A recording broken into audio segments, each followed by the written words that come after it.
प्रेम वह नहीं जो किसी से पाया जाए, प्रेम वह है जो भीतर से बहता है। जब किसी स्त्री के हृदय में प्रेम की गंगा बहती है, तो उसका हर स्पर्श, हर दृष्टि, हर मौन प्रेम की भाषा बन जाता है। ओशो के अनुसार स्त्री तब तक किसी पुरुष को सच में प्रेम नहीं कर सकती जब तक वह स्वयं के अस्तित्व से प्रेम में न हो, और जब वह भीतर से प्रेम से भर जाती है तो उसकी कुछ गहराई भरी हरकतें, उसके भाव, उसके मौन में छिपे संकेत बताने लगते हैं कि वह आपको दिल से चाहती।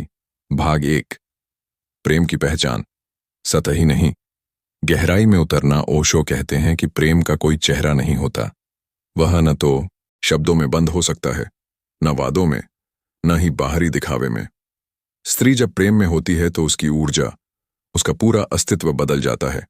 उसकी चाल, उसकी दृष्टि, उसका मौन, सबका अर्थ नया हो जाता है। ओशो के अनुसार प्रेम कोई क्रिया नहीं है, वह एक स्थिति, स्टेट ऑफ बीइंग है।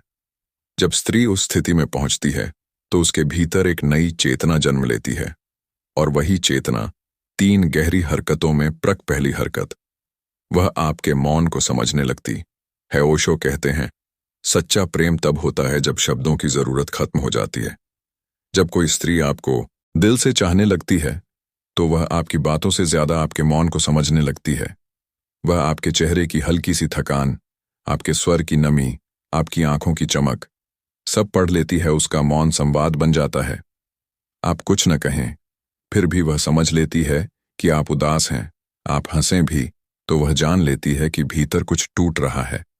और जब आप बस चुप होकर बैठे हों तो वह बिना शब्दों के आपकी संगति में शांति महसूस करती है। यह समझ शब्दों से परे है, यह आत्मा से आत्मा का संवाद है। ओशो कहते हैं कि यही मौन का प्रेम सच्चा प्रेम है, क्योंकि जहां शब्द समाप्त होते हैं वहीं से प्रेम का आरंभ होता है। दूसरी हरकत, वह आपके भीतर के व्यक्ति को देखने लगती है, रूप को नहीं। ओशो कहते हैं, प्रेम रूप से नहीं, अस्तित्व से होता है।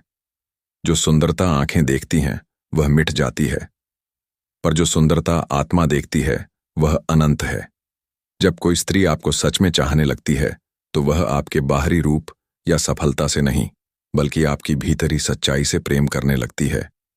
वह आपको देखती है जैसे आप में जो अपूर्णता है उसे वह स्वीकार करती है। आपकी गलतियों में भी प्रेम देखती है, क्योंकि वह आपकी आत्मा से जुड़ी होती है।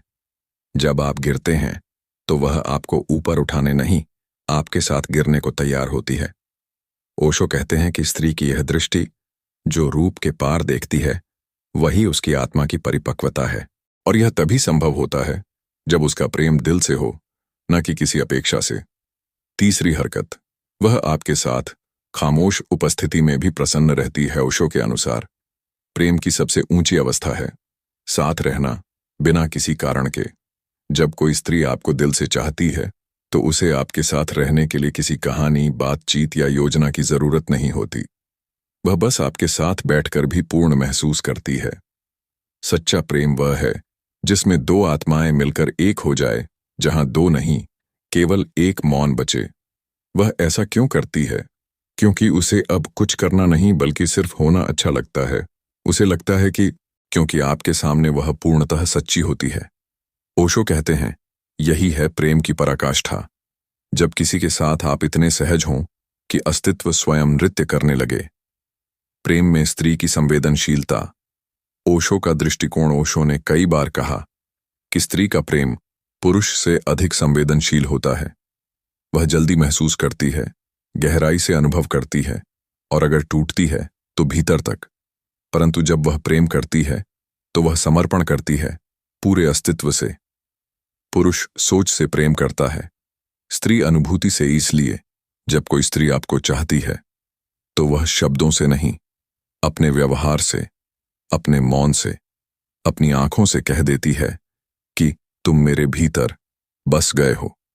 प्रेम और स्वीकृति। ओशो कहते हैं कि प्रेम का, और अगर टूटती है तो भीतर तक, परंतु जब वह प्रेम करती है तो वह समर्पण करती है, पूरे अस्तित्व से। पुरुष सोच से प्रेम करता है, स्त्री अनुभूति से। इसलिए जब कोई स्त्री आपको चाहती है तो वह शब्दों से नहीं, अपने व्यवहार से, अपने मौन से, अपनी आंखों से कह देती है कि तुम मेरे भीतर बस गए हो। प्रेम और स्वीकृति ओशो कहते हैं कि प्रेम का अर्थ है स्वीकृति। अगर किसी स्त्री ने आपको दिल से चाहा, तो वह आपको बदलने की कोशिश नहीं करेगी। वह चाहेगी कि आप जैसे हैं वैसे ही रहें, क्योंकि उसके लिए प्रेम कोई सुधार परियोजना नहीं, बल्कि स्वीकार का उत्सव है। वह कहेगी नहीं, ऐसे बनो। वह कहेगी, बस ऐसे ही रहो, मैं तुम्हें वैसे ही चाहती हूं। प्रेम में स्वतंत्रता।